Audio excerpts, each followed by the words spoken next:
കുറച്ച് കണ്ണിമാങ്ങ പറിച്ചെടുക്കാം. നമുക്ക് ഇതിലുള്ളതിലേക്കും വലുത് നോക്കി നമുക്ക് പറിച്ചെടുക്കാം.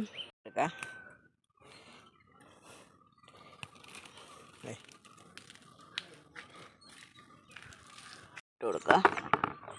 നമുക്കെല്ലാം ഇങ്ങനെ പറിച്ചെടുക്കാം. മാങ്ങയൊന്ന് കഴുകി വൃത്തിയാക്കി കൊണ്ടുവരാം. നമ്മൾ കണ്ണിമാങ്ങ കഴുകി വൃത്തിയാക്കി ഇതിൻ്റെ വെള്ളമൊക്കെ കളഞ്ഞ് കൊണ്ടുവന്നിട്ടുണ്ട്.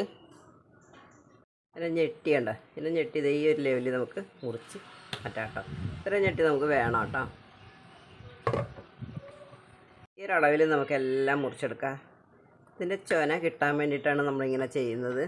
1 കിലോ മാങ്ങയാണ് നമ്മൾ എടുത്തിട്ടുള്ളത്. 1 കിലോ മാങ്ങയ്ക്ക് നമ്മളൊരു 150 ഗ്രാം കല്ലുപ്പ് എടുത്തിട്ടുണ്ട്.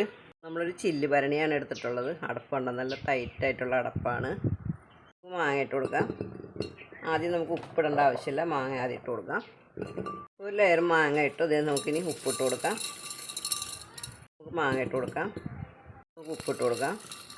മാങ്ങ ഇട്ട് കൊടുക്കാം. ഉപ്പിട്ട് കൊടുക്കാം. മാങ്ങ ഇട്ട് കൊടുക്കാം. ഇട്ട് കൊടുക്കാം. നമ്മൾ മാങ്ങ എല്ലാം ഇട്ടു, ഉപ്പ് ഇട്ടു. നമുക്ക് അടച്ച് വയ്ക്കാം. ഇതൊരു 2 ആഴ്ച കഴിഞ്ഞിട്ട് നമുക്കെടുത്ത് അച്ചാറാക്കിയാൽ മതി. അപ്പോൾ എല്ലായിടത്തും ഇപ്പോൾ കണ്ണിമാങ്ങ കിട്ടുന്നൊരു സമയമാണ്. എല്ലാവരും ഇങ്ങനെ ഒന്ന് തയ്യാറാക്കി വയ്ക്കൂ. നമുക്ക് അടച്ചു കൊടുക്കാം. നല്ല ടൈറ്റുള്ള അടപ്പാണ്. നമുക്കൊരു തുണിയിട്ട്, നല്ല വൃത്തിയുള്ള തുണിയിട്ട് ഒന്ന് കെട്ടി വയ്ക്കാം.